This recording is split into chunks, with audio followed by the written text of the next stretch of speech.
Buenas noches. Vamos a ver en esta ocasión un tema bastante interesante. Vamos a hablar de las obligaciones. ¿Qué entendemos por obligaciones? Las obligaciones vienen por una etimología de la palabra latina, ¿no? Ob y ligatio.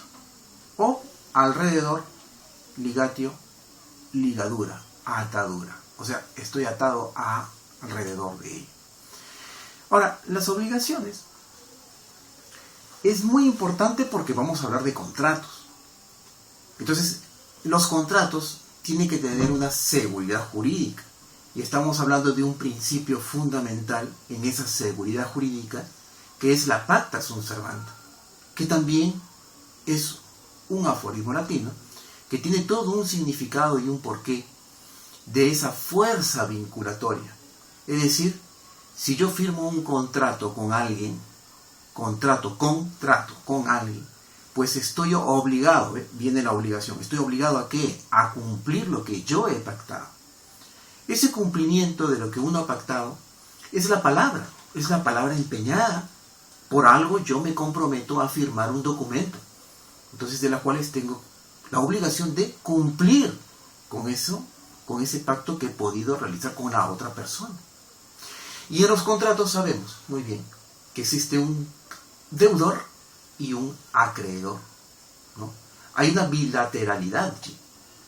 Entonces fíjate, estamos hablando de que, por ejemplo, en una compra-venta de un bien inmueble, el acreedor propietario vende un bien inmueble.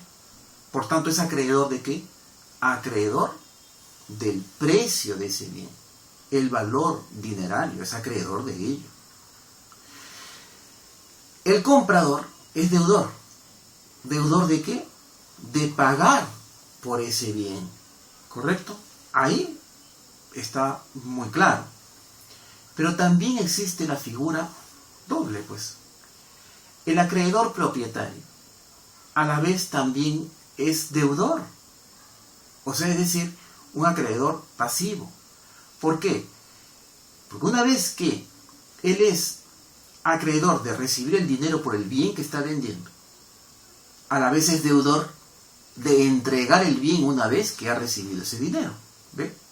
O sea, es deudor de la entrega del bien una vez que ha recibido el dinero. Ahora, el deudor, comprador, ¿no? ¿Es deudor de qué? De pagar el bien, el precio. Pero también es acreedor de qué? De una vez pagado, recibir ese bien. ¿Correcto? Hasta ahí estamos bien. Muy bien. Ahora, todos los contratos, todas las obligaciones, ¿no? Es vista como si fuera un dintel.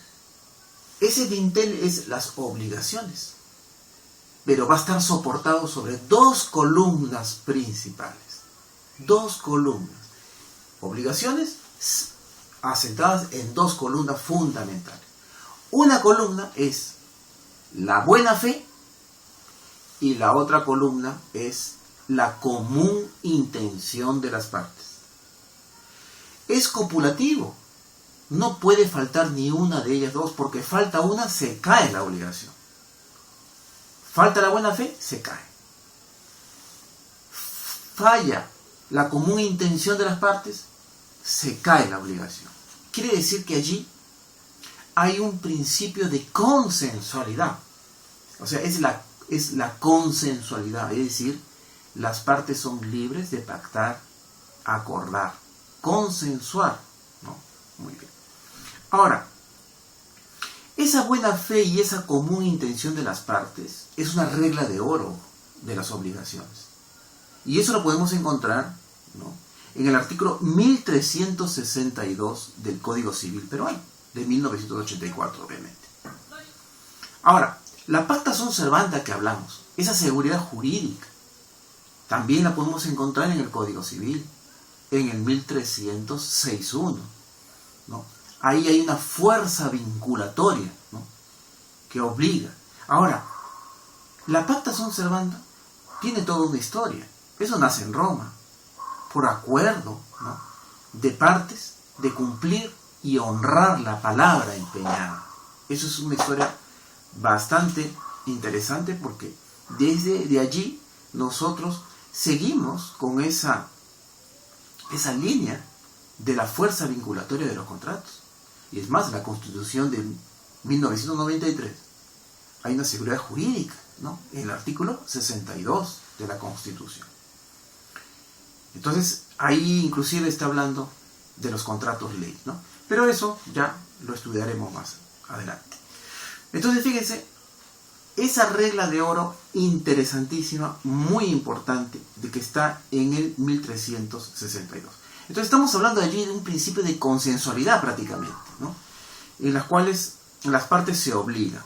Muy bien. Esto es importante porque en la función de agentes inmobiliarios, esto lo tenemos que tener muy presente. Por eso que estamos estudiando esta parte de los contratos. Pues los contratos son muy importantes para saber a dónde nosotros tenemos que alcanzar esa obligatoriedad, esa vinculatoriedad, ¿no? Muy bien. Ahora, el contrato. El contrato tiene 3 momentos. ¿Cuáles son esos 3 momentos? Los 3 momentos del todo contrato es la negociación, la celebración y la ejecución. ¿Sí? Esos 3 momentos son fundamentales. La negociación. Negocias, acuerdas tú con la otra parte. Una vez acordado ese principio de consensualidad, luego lo tienes que plasmar esa consensualidad en un documento donde va a estar redactado ahí las cláusulas, etcétera, ¿no? Por decir una compraventa. Entonces, el segundo momento es la celebración. O sea, yo celebro, yo firmo, celebro el contrato. Entonces, ese es el segundo momento. Y el tercer momento, una vez firmado, hay que ejecutarlo, es decir, cumplirlo. ¿Sí? 3 momentos: negociación, celebración y ejecución. Obviamente, eso está cimentado en las obligaciones. Otro tema interesante son en el ámbito en que uno se va a mover comercialmente. Hablamos temas inmobiliarios. Hablamos de empresas inmobiliarias que construyen. Proyectos ya están formalizados, pero hay una preventa. Por tanto, si uno desea comprar un bien, un departamento, por decir en el 10º piso, pero no existe, pero ya está la formalidad porque están construyendo, va a existir dentro de 9 meses aproximadamente, ¿qué hay que hacer? Los famosos precontratos. Los precontratos son válidos, pero ojo, ¿por qué existe el precontrato? Porque en ese precontrato se van a obligar las partes a firmar, a celebrar el contrato definitivo cuando ya existe el bien. Es decir, es un acuerdo de voluntades, pero para que exista el precontrato, tiene necesariamente que existir los 3 elementos esenciales del contrato definitivo. Es decir, el contrato definitivo, sus elementos esenciales tienen que existir. ¿No? ¿Y cuáles son esos elementos esenciales del contrato definitivo? ¿Cuáles son? Son 3 también. El consentimiento, el bien y el precio. 3 cosas fundamentales que tienen que existir para que exista el precontrato. Porque una empresa inmobiliaria formalmente tiene que haber ya constituido el bien, el área donde va a construir, la formalidad, ¿no? Permisos municipales, contratos de suministro de luz, agua para la construcción,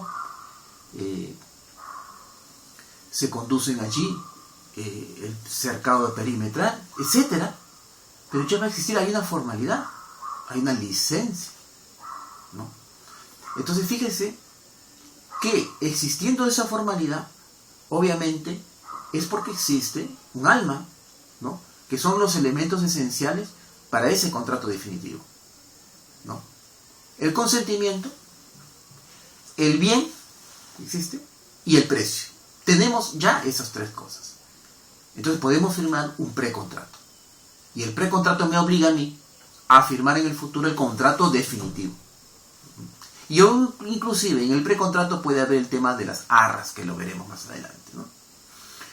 Que son una seguridad también, de alguna forma. Entonces fíjense qué interesantes son las cosas. Pero, visto esto, estas reseñas, ¿no?, importantes de todo el tema obligacional, tenemos que nosotros también ver el tema de la clasificación de los contratos. La clasificación de los contratos es fundamental también. Tenemos que conocer cómo nos vamos a mover en esa clasificación de los contratos, ¿no? Y es un poco extenso este tema, pero vamos adelantándolo un poco.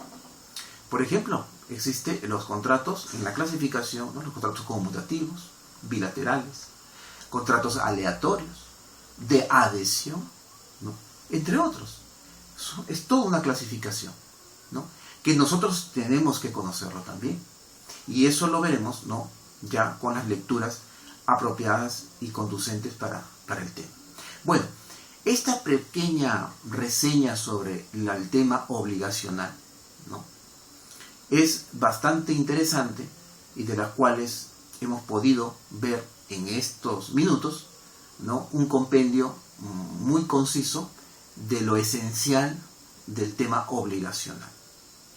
Muy bien, entonces con ello vamos a poder comenzar, ¿no?, para poder nosotros fluir la situación comercial, ¿no?, del agente inmobiliario, porque es bueno conocer y recordar estas situaciones jurídicas.